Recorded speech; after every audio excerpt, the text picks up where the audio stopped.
Hi, everyone. Welcome to SimiTree's webinar. We're very excited that you're here with us today. We're going to give everybody just a minute to get into the room. While we're waiting for everybody, we'll just go over a few housekeeping items.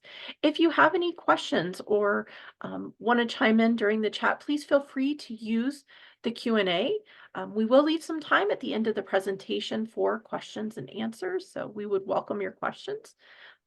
I will be putting a link to the handout in the chat here for you in just a minute as we get started.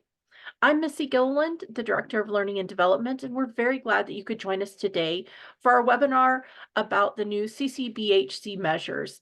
We've got two of the best in the business, Kathy and Melanie, to introduce you to these concepts and go over what's changed and how you can ensure optimal performance on the new measures with strategic assessments, workflows, and analytical strategies. As we go through this, we're going to go through an intro of Melanie and Kathy so you guys can get to know their background. And then we're going to go through an overview of the measure changes, some common pitfalls and success strategies. Then we're going to look at the per measure review. We're going to do some quick notes about going beyond the measures. And then, like I said, we'll get to the Q&A. So with that, I'm going to go ahead and turn it over to Kathy to introduce herself. Well, hello, everyone. My name is Kathy Dettling, and I'm the Vice President of Clinical Strategies.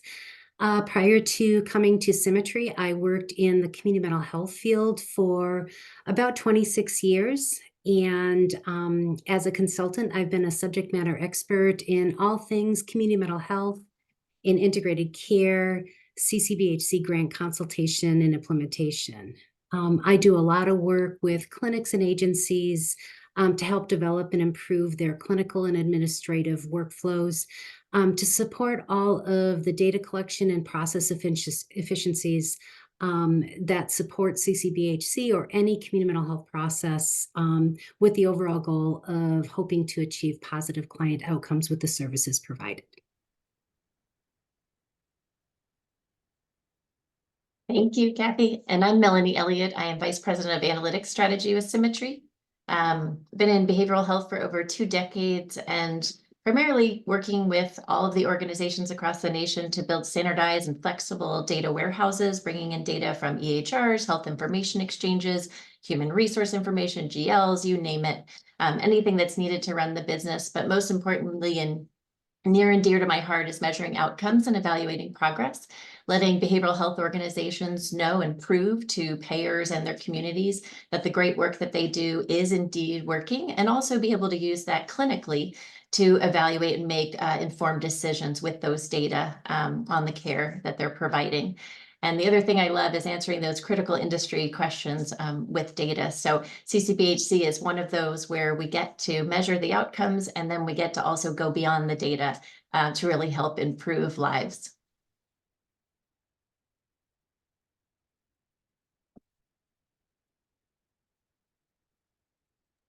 First thing we'd like to do with you guys is do an overview of the CCBHC clinic measure changes. As you guys know, there was a technical specification probably that you've seen that came out towards the end of 2023, kind of going over those measure changes. And we just wanted to talk through those with you, let you know what some of those changes are if you haven't seen them, some of the nuances, and then Kathy's going to, for each measure, kind of help us talk through what are some great strategies and success things that we can do with them.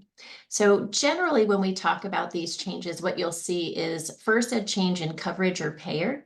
We used to report on Medicaid, Medicare, and other. We now are just doing Medicaid only versus other, which means that your dual eligibles are now going to go under your other category. There's also now a stratification by race, and what you'll see are the race categories that they're using are the ones that are identified typically, the SAMHSA and NOMS, which you guys are reporting with the CCBHC. So they're very interested in seeing those stratifications by those race categories. In addition, they're having us stratify by ethnicity now. So not Hispanic Latino versus Hispanic Latino. And in both of the cases for race and ethnicity, we still have an unknown category, which is actually beneficial. As we know, sometimes that can be hard to collect in crisis situations and things like that. But great to collect those data when you can, but there's still an unknown option if needed. One interesting thing about age, and we'll talk about this as we get into one of the measures, is Some of the measures are still stratified by age, typically the 12 to 17 and then the 18 plus. But there is one measure where they've actually split it out into 2 separate measures, and that's the CDF measure. So we'll talk about that a bit. One of the most amazing and wonderful things that they've done is clarify our value sets that we need to use. This becomes really important because that means we're all level set in what we are reporting. What is our qualifying event? What are the inclusion and exclusion diagnoses, the follow-up events, what counts and doesn't, and then other exclusion criteria. For example, death in some cases is now an exclusion criteria, as are hospice and palliative care, which weren't previously specified in some of those measures. So those technical specs are wonderful, and they give us those value sets just like HEDIS does to be able to identify those and match those up. We'll talk a little bit about how sometimes in the EHRs, we may not have the exact CPT code that matches, and we'll talk about how we work with clients when that's not available immediately in the services, and they have to go into billing tables and other things. So the clinic measures in the 2023 technical specs that came out, the ones they listed as required is iServe. We'll get into the details of that one, but that one replaces the old iEval measure. It still has the evaluation piece, but it now has 2 additional pieces, which is really nice, and Kathy and I will go over those in more detail. The alcohol use measure was not included in the technical specs because nothing really changed. We're going to keep the old criteria that are in there. But one thing to keep in mind, and we may talk about this a little bit later, but it's how it's measured. So we could always do that in the Q&A if we wanted to. A new required measure, I should say, a revision of a required measure is going from what we call DEPREM 12 to DEPREM 6. So that's the depression remission measure. And previously we had to wait 12 months and look within 30 days on either side of that 12-month period. And now it's a 6 months. So it is looking in a smaller time frame. We now have an SDOH measure, social determinants of health, which is fantastic for those of you who've been working on that, maybe even capturing some of those Z codes. So we'll talk a bit about that. And then, of course, that CDF measure, which is the depression measure that they've split out into the adult and the child versions. What is optional, and Kathy will talk a little bit about, whether it may be required for your grant or your demonstration state, is the tobacco use measure, the suicide risk measure for both the adult and the adolescents, the BMI measure for children, which is also a HEDIS measure, that WCC measure, as well as the controlling high blood pressure measure. So those are optional, and we're not going to focus on the alcohol or the optional measures today, but we're happy to answer any questions you guys might have in Q&A or follow up with you after on any of those. And these clinic measures are in direct relation to the guidelines that have been that are posted with the 2023 CCBHC certification standards. And so this is required for that certification. If you have a state demonstration pilot funding source, or if your state is having a different certification process, your measures will be, these measures are included, but there may be additional measures, including the TCS or SRA as part of that measure. So this, what we're really focusing on is the standard measures that are in the 2023 guidelines. Great, thanks for that clarification, Kathy.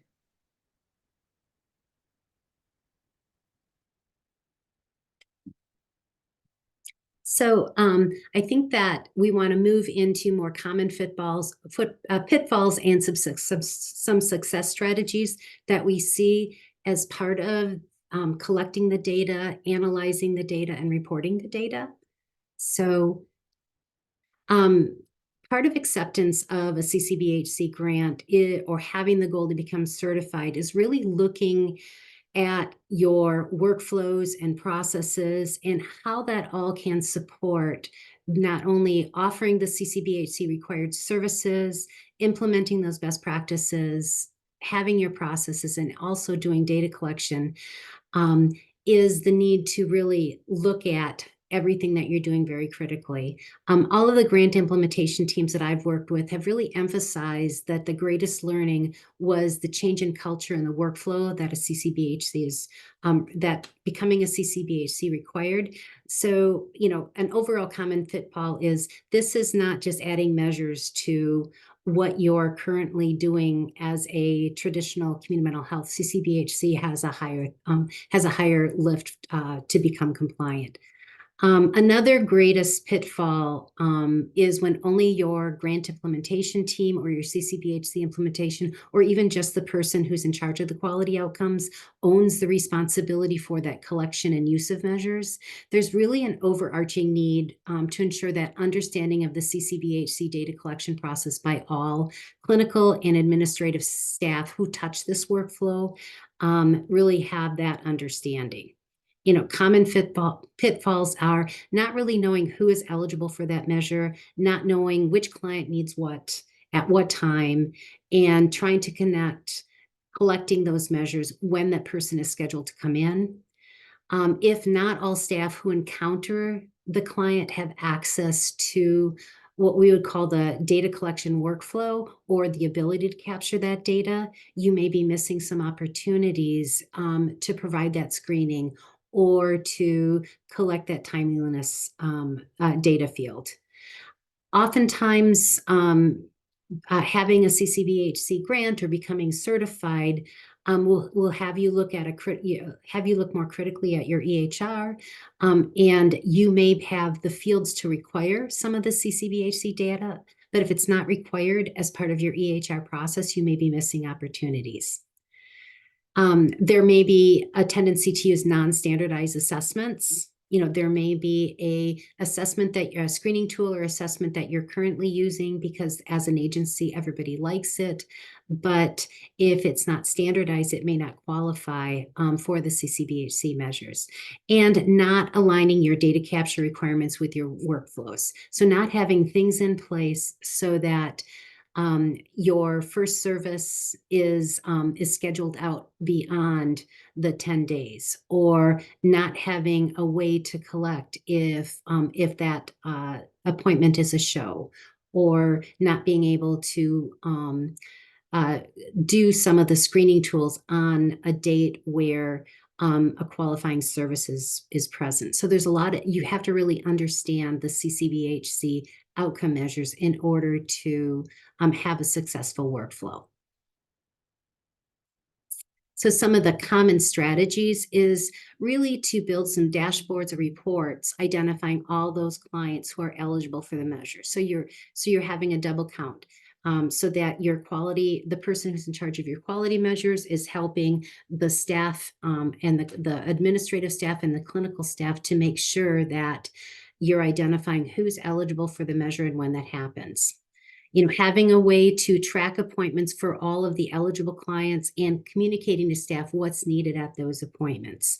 And one of the things that I kind of want to pop into here is understanding that with some of the SAMHSA grants, the NOM sample is the CCBHC outcomes data collection is for all clients in the CCBHC, not just those that are part of the NOMS sample. So this is data that has to be collected on all your CCBHC service recipients.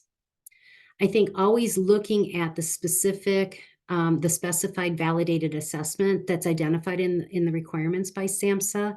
I know that some agencies may have a preferred tool, or as part of their record, they've always done this other tool. But if you have several different depression screening tools, it may be a good time to look at consolidating that to use one of the specific validated assessments that are required by SAMHSA, so you're not double duplicating. And then establishing those per client timelines and alerts to confirm that the data is being captured during those required timeframes, especially when it's a follow-up measure. So that 30 days before, 30 days after timeframe to make sure that you're not collecting the data too soon or too late as part of that. A big thing that we stress with our consultation or as part of an implementation team is really to create and refine your workflow. The workflow that you originally create will probably refined numerous times as you walk through and begin collecting your data.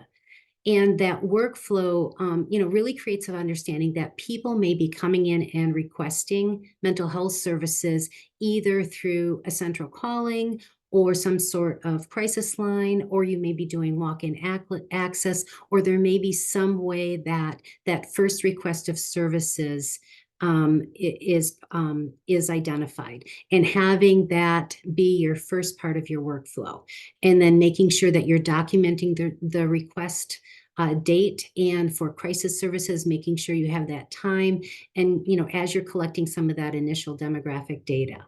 And if you have a way to identify, is this an emergency appointment that needs to be going through your crisis protocol, which again, with the iServe, has a new tracking hours as part of that.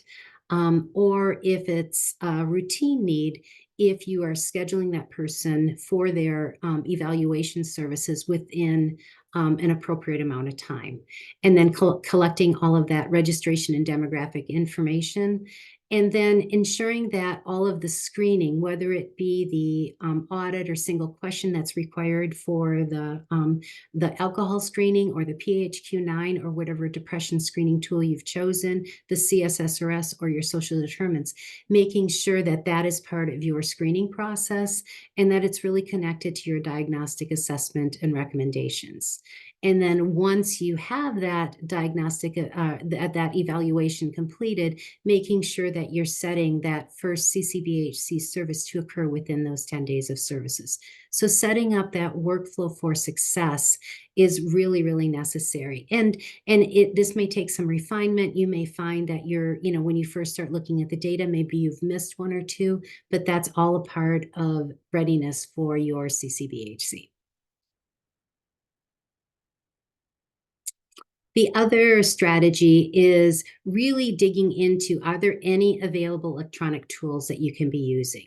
You want to, as you've probably found if you've had a CCBHC grant or you've been working on CCBHC certification for a while now, is to involve your information technology or your information management or data services right at the start. You may have purchased a managed analytics platform, or you may have some sort of tool that's a part of your flow, or you may be trying to do everything within your electronic medical record, but there's a lot of available tools as part of these solutions. Most of the behavioral health or the electronic medical records that are really geared towards behavioral health have some knowledge of CCBHC requirements. And so they're able to help you talk through some of the solutions. But it may be that your EMR or electronic medical record has the ability to flag a client that may need a particular screening tool, or that they need to be scheduled within a certain time. You may have alerts or notifications to help support that. Some EMRs have tracking protocols. So if this is a person who has been identified as having major depression, to track when that repeat of the depression measure is needed would be a part of your EHR process. Some electronic medical records will have bundled screening tools, so that as a person is coming in, these are all the documents that you're required to do at the time that at the time of the first evaluation, so you're not missing any tools, and that you don't have to do outreach after that person has been evaluated to get those screenings completed, because oftentimes those can be missed. Having the ability to pre-populate the data so you're not re-asking the same question is also a tool. Using all sorts of widgets or dashboards to help monitor when things are due. And most of all, having those required fields or validations so that the CCBHC data fields are being completed before the person can move on with the documentation, will help you with ensuring completeness with the data collection process, and also making sure that it's done within your required timeframes.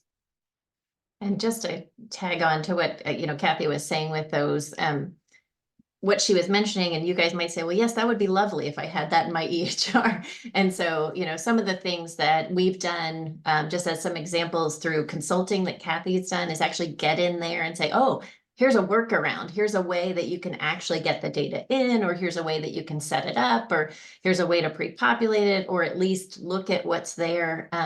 So inquire too if your EHR or a consultant like SimiTree has availability to look at and knows your EHR, can give you advice on some of those workarounds like she was mentioning with our analytics product. We have a lot of clients who can't see the CCBHC things that are needed and the appointments, and so we actually have a dashboard that says here's who's coming in today, this week, in the next 30 days, and exactly what's needed. And then you can actually send it to the individual clinician who's actually seeing them, in case if it's a nurse who's collecting the BMI, but it's somebody different, the clinician or the front desk who's collecting the PHQ-9. So make sure that you, kind of inquire about those, because even if your EHR doesn't do it, your analytics or someone else might be able to help you with the workaround in the way that we've done with a lot of our clients. So the next thing that we want to do is kind of go through the 4 measures that they outlined in those 2023 technical specifications. So we'll take them one by one. We'll tell you some of the details of what they've changed and what they're specifying now. And then I'll do that first part. And then what Kathy's going to do for each measure is kind of walk you through and say, kind of similar to what she did just a moment ago, of like, here are some key things, some success strategies that you guys can use per measure. So the first measure we'll talk about is the iServe. So we mentioned this earlier that it is a new version of the IEval. So you still see that first one, which is the initial evaluation, but it now has days to initial service, and it also has number of hours to first crisis service. I'm going to pop over to the right-hand side of this particular slide, because this is the most critical element of this measure, is that first contact. One of the things that we see very commonly is difficulty in documentation of first contact, because there might be certain requirements of what connotes a first contact. First and foremost, the individual cannot have received services in the prior 6 months. So that's one thing that we look at in the criteria. But like Kathy mentioned earlier, it's really critical to know what was the date of first contact, so that we can actually begin and start that clock. Because if you think about it, each of those sub-measures for iServe is client dependent. Their timeline is completely dependent on when they first came in for contact, and it kind of sets that timeline in motion. One of the things that they mentioned for the first contact is they said they are anticipating that first contact includes the required screenings and assessments, including insurance eligibility. So they're assuming it's not just like a phone call, but it is actually a proper contact. And maybe, of course, the initial evaluation is not done on that day, but at least that initial assessment of client eligibility. They did specify specifically that a PCP referral does not count as a first contact in this case. And as Kathy mentioned, the crisis one, it is important to note that it literally is hours. So if your EHR has trouble with date time fields and it's only a date field, or if the time field is not updated, on a regular basis, or it defaults to midnight or something like that, that's something to talk to them about, because it does start that clock on the number of hours. The measure periods for 1 and 2, initial evaluation, initial service, is the measure year minus the last 30 days. So January 1 through the December 1. And then the 6 months prior, that's just to make sure that the person is a new client, so they meet that history. But the measurement for actually being seen for first contact is in that measure year. The reason we have the minus the last 30 days, as you can imagine, is to make sure there's enough time to actually get that first service. So that's why they don't include those last 30 days in the numerator evaluation of it. And then the measure year for the crisis service is the measure year minus the last 24 hours, because they're expecting that to happen within 24 hours. And then what they're using for the first contact is the prior 24 hours for that evaluation.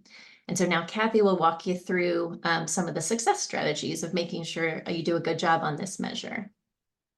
So, so as part of the iServe, you want to make sure that you identify what the request is. So the request, when somebody makes a request, they are asking for service. And when you do so when a person asks for requests, you want to make sure you document that, the date, and if it's a crisis, as Melanie said, if it's a crisis service, you would want to make sure that the time is there. So it's that, so that that service referral process will include all of those data measures. Again, getting some of those basic demographics, because you want to start collecting the age information. You want to be able to collect that race and ethnicity as part of that measure. And you want to make sure that your services that are going to be provided are really aligned with that iServe value set. The request to the evaluation has specific CPT codes in order to qualify that as an evaluation service. The services set from request to that first service has specific CPT codes that evaluate that success. I think one of the things that I look at as part of workflow and data collection is there's a specific recipe that is required in order to make sure that you get to that CCBHC certification process. So when they talk specifically about you add this data field, you don't want to waver on, you don't want to try something else, because the data fields are what they are. And iServe is in particular a little bit tricky, because there may be a phone call where somebody is going to an external calling service and they refer that person to you. If it's not part of your CCBHC clinic, or it's not part of your designated collaboration agency, that call to an external place is not your first request. It's when you get to the clinic or the DCO that's a part of that. So all of those services and subsequent service billing is all important as part of that.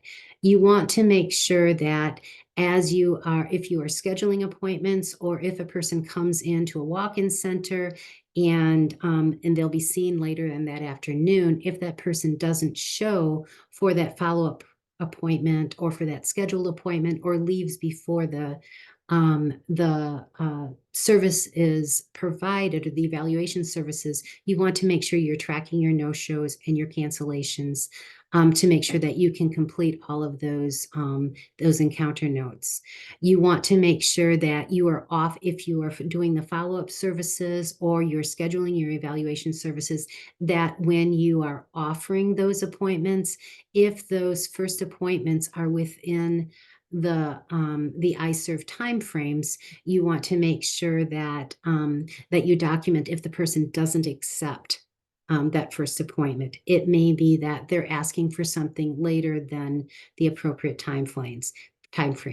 And you also want to be able to track any excluded criteria. If the person met the initial criteria but never received the services, or if the person requested a crisis service but never received a crisis service, or if that person this was their second crisis services of that 24-hour period, you want to make sure that you're able to track and exclude any of the clients that are not a part of your measure. So it goes back to what I said, in our initial part is the people, your staff that are doing the administrative and clinical workflows have to have a good understanding of these measures to make sure they're reporting and collecting the information as required in the recipe or specifications of the data collection.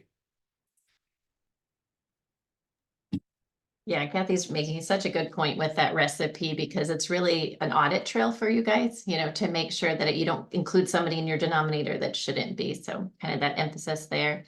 For the depression remission 6-month measure, What happened, as you guys probably know, is there was a change. It used to be 12 months plus or minus 30 days, and now it's 6 months plus or minus 60 days. So what happens now with the measure period, and if you look at it, they've got all these maps for when it starts and how long it goes. But it's basically the measure year start minus 4 months, and then the measure year end plus 8 months. What they want to try to do is make sure that you have sufficient time to get that remission in there so you can actually follow the individual up. They did specify PHQ-9 is the defined measure. You can actually use the PHQ-9M for the adolescents if you wish, but it has to be the PHQ-9, whereas the CDF we'll talk about has other options, but this one is definitely the PHQ-9. And the remission measure, as you guys probably know, is you don't qualify unless you have a score greater than 9 at the start of the measure year. That is when they qualify for the measure. And then in that 6-month period, plus or minus 60 days, that's where we're looking for that remission score of less than 5 on the PHQ-9. The index event that qualifies someone for the measure besides the PHQ-9 score is that they have a diagnosis of major depression or dysthymia. This is where we get tricky with the EHRs, and Kathy will add some more information on this, is that you can actually look at the service diagnosis when they did the PHQ-9, or you can also look at your client history or client diagnostic history. That's when it becomes absolutely critical to make sure that you start and end date those diagnoses, especially episodic ones like depression. So she'll elaborate a little bit on that, but that's part of the thing that we see sometimes in the EHRs that can get super tricky. One of the things that they specified, which is really nice, is that, yes, there is a qualifying service-based encounter, but you're allowed to have a PHQ-9 score up to 7 days prior. So it's really nice if they came in or they did the portal or you push them an outcome measure via your measurement-based assessment portal or something like that. So it can be up to 7 days before that qualifying event, which is really nice that they specified that. One of the other things to keep in mind is the diagnostic exclusions have been expanded. So now we have ICD-10 codes not only for bipolar, but also schizophrenia, psychotic disorder, pervasive developmental disorder, and personality diagnoses. And then this is the one that they've also specified in the unfortunate event that the individual client has passed away in the year of the measure, they are now excluded, or if they went into hospice or palliative care. And there are specific codes for those as well. And one of the things that we'll talk about a little bit probably throughout here is there are times where we know these codes are not used because they're not billable. But we, for example, with managed analytics, can help agencies say, if we can document and identify the event that happens, the service, the whatever it is, we can actually map an EHR specific code to these particular codes because we know they're not always going to a billing matrix that's going to have the particular code. So Kathy, if you'd like to elaborate on some of the success criteria for DEPREM. Sure. We've seen a lot of diagnosis forms or how to document diagnoses in an EMR or whatever your record is that will have a start and end date on those diagnoses, because we know that there may be times where the major depression or dysthymia diagnosis may have changed, or more information may be available that now this person has a different diagnosis.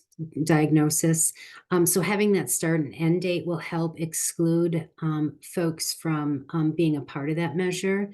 One of the strategies that we always recommend as part of your EHR is when a CCBHC service or an evaluation or qualifying services is completed on your service note, that there is a diagnosis selection as part of that. So if the person has been diagnosed with depression, it will appear on the service.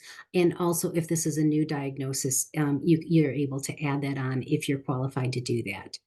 Again, the record age at the start of the measurement year, that's usually consistent throughout the EHR, and so is the race and ethnicity. And we want to make sure that as you are setting up your outcome measures, make sure that all of the values are aligned, including all of those ICD-10 included diagnosis and excluded diagnoses, and all of those HCPC and CPT codes that are needed for making sure that this is the qualifying encounter within that 7 days of doing the PHQ-9. Another success story, I don't have it on this list, but I have quite a few agencies that we have worked with that just as a regular routine measure, they do the PHQ-9 every 6 months, or they may do it for persons with major depression or dysthymia at every contact.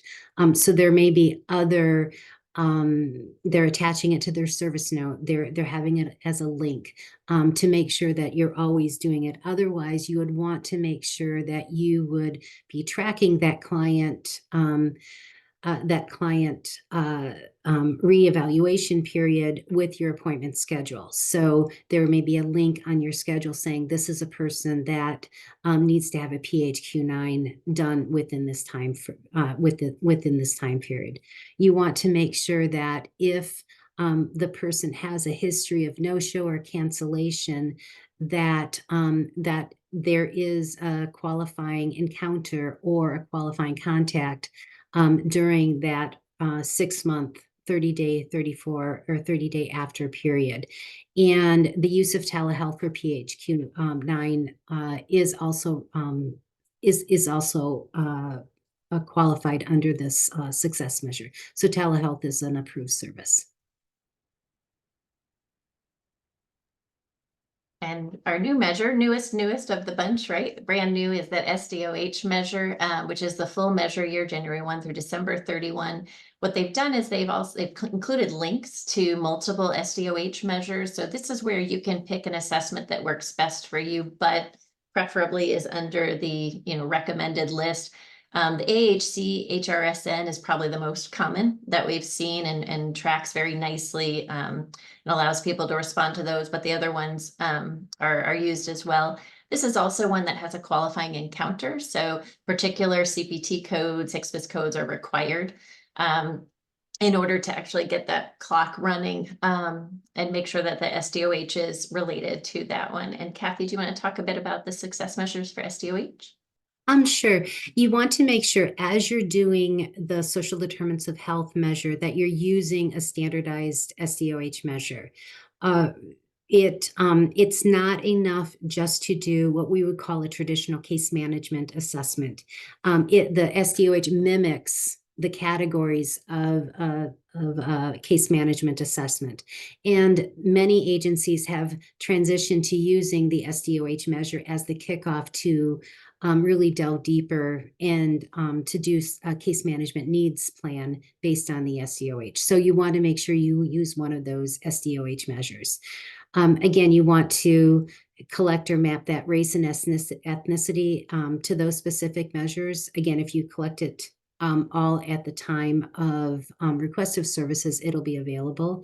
You want to, the primary success measure for SDOH is that you've done it, not that you have the results or that you use the results. This is a process measure. You want to make sure that the SDOH is a part of your workflow process to be available to all clients. And we kind of go back to those tracking protocols or those bundled screening tools to make sure that that's done within that initial intake process. And you want to make sure, again, those encounter codes to make sure this is a qualifying event that are aligned with those SDOH values. And again, if the person has rescheduled or has a no-show or cancellation appointments, you want to make sure that that appointment is rescheduled and ensure that the SDOH is collected during that time period. Great. And for the CDF measure, it hasn't changed too much. Just know that it's split out. It used to be the BH measure. Now it's AD and CH. So the AD is the 18 plus, the adults, and the CH is the 12 to 17. What is well specified now are, again, the qualifying events such as the outpatient visit, as well as those inclusion and exclusion diagnoses. One thing that they did, which is really wonderful, was now give us a comprehensive depression screening list. So we can actually use lots of different measures. PHQ-9 is not the only one that's available. There are adolescent tools that are available besides the PHQ-9M. And then there's also the Edinburgh and other perinatal tools that can be used that are more appropriate for those in experiencing perinatal depression. The other thing that's really important with the CDF, and Kathy will talk a little bit about this too, is the follow-up plan. Follow-up plans in general have been some of the most difficult ones for, I think, the clients that we've worked with to measure and document in their system, because sometimes they're forms, sometimes they're services, these different ones, but there are very specific required components that have to be in there for what you're doing during a follow-up. So reading those and knowing those requirements are really critical, because that follow-up plan, and then what Kathy was mentioning earlier, is making sure that you know which of the ones qualified and got a positive screen based on the measure, so that you know those are the ones to do the follow-up with. So Kathy, do you want to elaborate on some of the other success criteria? Sure. I think the use of those standardized depression screening measures that needs to be a must. And also, as you're going through the workflow, if you have an agency developed depression screening that you have as part of your mental status, or if you're using other tools, you may want to transition over to using one of those standardized depression screening tools, because as part of the experience of the person that you're working with, you don't want to ask and re-ask similar questions over and over. It gets tiring for the person you're working with, and you may have some differences in values or asked a little bit differently, but using those standardized depression screening measures is a way to change the workflow that you're working with. And again, you have the race and ethnicity already part there. You want to confirm that depression is measured for all clients. Again, this is a process measure. And for those of you who've been working in behavioral health for a long time, you may be telling yourself, well, of course we measure depression. And of course we have a follow-up. This is use of a standard tool and identifying what you're going to be doing with the information if positive. So that follow-up plan protocol is essential. It may be that you're referring the person for any subsequent advanced assessment or medication, but the follow-up protocol is a separate documentable data field that you need to make sure that you have as part of your workflow.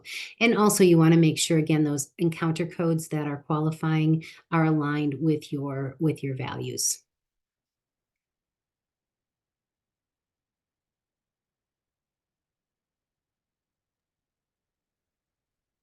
And one of the things, I think Kathy's going to continue on with some of these and we'll kind of chime in, but one of the big things that we want to talk to you guys about is you're spending so much time collecting all of these data. And we really want to make sure that you guys are able to leverage them clinically in particular. So I think we're going to talk a little bit about going beyond those measures, and we'll talk a little bit per measure. And I think we're running a little close on time, so we may kind of just rapidly go through these real quick. So Kathy, you want to start? And sure, this is more about making sure that the reason for collecting the measures is not to be in compliance with CCBHC certification requirements. You're going to be getting a lot of information, so you want to be able to use the information. And we know that with the iServe, when a person calls for help with a behavioral health need, if there is a callback in your workflow, those callbacks often fail. That if waiting for more than 3 days for an evaluation, it may result in a higher level of no-shows. And if you're waiting for more than 10 days, which is the standard, it may result in that person seeking help somewhere, whether it be the emergency room or some other agency. But if we kind of go back to the old standard where there's lengthy waits for people to get into mental health services, we start to see an impact on that person's overall well-being. There may be a loss of job, loss of supports, lots of freedom. with substance use, there may be a loss of sobriety or an exacerbation of symptoms. So really looking at the overall goal of the I Serve message is to get people into treatment and to get them into treatment quickly. With again, the depression measure is the only measure that really is focused on client progress and well-being. And you want to be able to use that data to really to affect a change in the quality of life. For people with positive PHQ-9s, or suicide risk assessments, you want to make sure you're developing the safety plans, which is a part of your CCBHC. You want to make sure that people who come in with high levels of depression are engaged in care. And it may be the focus of outreach if people don't show for care. You want to make sure that all of the resources and supports are available for people, whatever you're identifying as part of the measure. You want to make sure that if a person has a high depression scale, this may be the key tool in really driving that frequency of appointments. So somebody with a higher level depression may be seen weekly, or somebody with lower levels of depression may be able to be seen every 10 days or 2 weeks, or in a different cadence with that. But you really want to use this data as a way to drive how you provide services and what services that you provide. And I think that, but we talked about the social determinants. It's really not a new type of measurement, but the tool in it itself is a standardized tool. And those social determinants have always been embedded in the targeted case management or support coordination assessments within behavioral health clinics, but really using that S2H to really drive treatment care plans. If there's a need identified in the S2H, it should be reflected in the plan. Utilizing this measure, you really can start to understand the impact of those social determinants on treatment outcomes, including appointment adherence, medication adherence. If people live very complicated lives, it will show on that social determinants of health screening tool. And people with really complicated lives have difficulty with positive treatment outcomes. So the scheduling and the outreach and all of those different strategies can be driven by what you see in the measures. And if you're using the S2H as a pre-outcomes measure, as required by the grant, you can also use it as a post-outcomes measure to show how far the person has moved, especially if case management services are being offered. And with the measure, with the depression screening, really going beyond asking about the depression and identifying what your next step is. Using it as a flag to target outreach efforts, and in particular with depression, don't just ask to comply with the documentation. There's a quote that I'd seen about the use of the PHQ-9 is that when you ask a question, you could save a life. So, once you go beyond that measure, you're really, starting to look at positive outcomes, because when people are asked about this, they're giving honest responses, and it can drive your efforts. And to Kathy's point there, I just wanted to say, one of the things that we do with the managed analytics that we use for CCBHC is exactly what Kathy's talking about, being able to bring that PHQ-9 up, see how it's changing over time, look at individual components. Hey, this is great. Your depressed mood's getting a little bit better, but I see that you're having trouble with sleep. Let's talk about that. So they're able to use it in session. And also, like Kathy said, see how that outcome changes over time. Same thing with social determinants of health. One of the things we've been able to use it for is, like she said, maybe there's case management handling some of those resources and outreach supports and things like that for transportation and food and things like that. But not everybody else knows what's going on with the client if they're having difficulty, and having that dashboard available for all the programs to know, are they having difficulties in these areas, and be able to ask about that. Hey, how's it going? Are you able to get to the food bank? Are you able to get to the transportation and things like that? That becomes really helpful. So being able to go out and beyond, like Kathy said, have those critical workflows, but then also have this broader view of the data and analytics available for all this staff, and even for the clients themselves, becomes incredibly, incredibly meaningful and useful. And kind of remembering that the quality outcome measures is just one piece of becoming CCBHC certified. And part of that certification process is having partnerships across your community, so that if a person has challenges with accessing food, that as part of the CCBHC process, you've developed partnerships with the local food bank, or with some of the retail places that may provide high quality healthy foods at a lower rate. So as part of your CCBHC certification process, those things are in place. The measures, especially with the SDOH edition now, are connecting everything to having that full service type of CCBHC. This has been great information, Kathy and Melanie. We do have a question in the Q&A.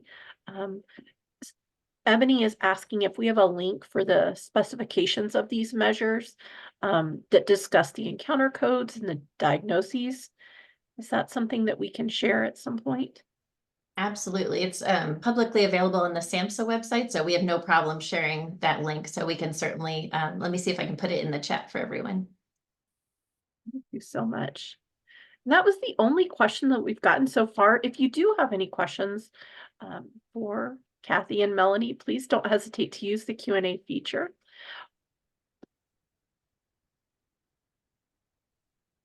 Oh, Gladys, thank you so much. We love working with you guys too. So we have another question here. Somebody's new to the CCBHC team and just wondering what qualifies as a qualifying encounter. It's in the list that Melanie's providing. It's when I talk about this being a recipe, that's exactly what it is. There are specific encounter codes that would qualify as those encounters. So, and it's a long list. We could just, I don't know if Melanie has them by heart, but. Well, and it's to Kathy's point, it is per measure. So many of them overlap across measures, but some of them are very specific to the measure as to what qualifies, like does an outpatient visit qualify? One of the great things that they clarified, and Kathy mentioned this earlier, is that telehealth across the board is accepted, which is fantastic. But the type of service you're providing via telehealth depends on what Kathy's saying, these CPT and HCPCS codes. So the link that I just put in the chat for everyone, those are the 2023 technical specifications. Keep in mind, it doesn't have everything. Remember, the alcohol use one is not in there right now because they were only publishing the differences. So you'll have to go back to the 2016, which I can see if I can find that link and put that one in there as well. But this one, this 2023 specification is the one that is really specific. And so what you'll do is you'll scroll down to the measures, which I think is like page 30 and beyond. And you'll go and it'll explain what a qualifying encounter is, and it'll go and it'll list out all of the CPT codes. Now, what we were talking about earlier that we've had to do with clients, I'll give you an example of one EHR where we know it does not officially get a CPT code until it goes to the billing matrix, right? And it goes through that entire billing process. So if you are never going to charge for that, if you're never going to process a claim for that, it never gets a CPT code. So what we end up doing with those agencies is if it's a qualifying encounter that's not billable, we actually go in and we say, okay, what is the natural ID that exists in the EHR for this service that is matching the criteria of a qualifying encounter, and let's map that natural ID so that you get credit for it. So that's the other thing you have to keep in mind is, you know, where and how your EHR records activities and encounters. Does it put a CPT code on it originally? Does it wait till it's in billing and things like that? So sometimes you have to be a little bit flexible. And so we do help agencies do that mapping when they don't have it until it gets to the billing process and it's non-billable. Great information. 16.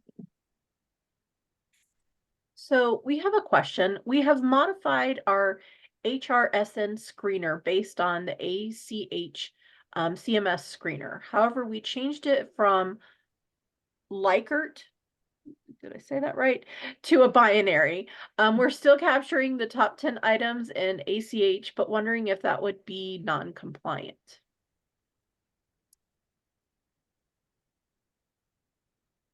I think I'd have to look at the exact measure. I don't know, Kathy, what you would say, but we do know that there are binary measures out there that say yes or no, there's a concern. So I don't know, Kathy, if you want to add some more. The measure simply states that you are required to do the measure. So for now, I think that would be fine. If the measures change in the future to have it be more of an outcome indicator, then that may get a little fuzzy. But I've seen it both the binary and the Likert scale. Mm-hmm. Yes, and Gladys, please do reach out to Kathy. You'll see here on the next slide that we do have Kathy and Melanie's contact information on here. They welcome your questions. You can also go out to www.SimiTreeHC.com. We have a wealth of information out there as well, and there's a contact page there. So if you misplace your handout, all of this information is out there for you to access. We welcome your questions at any point in time.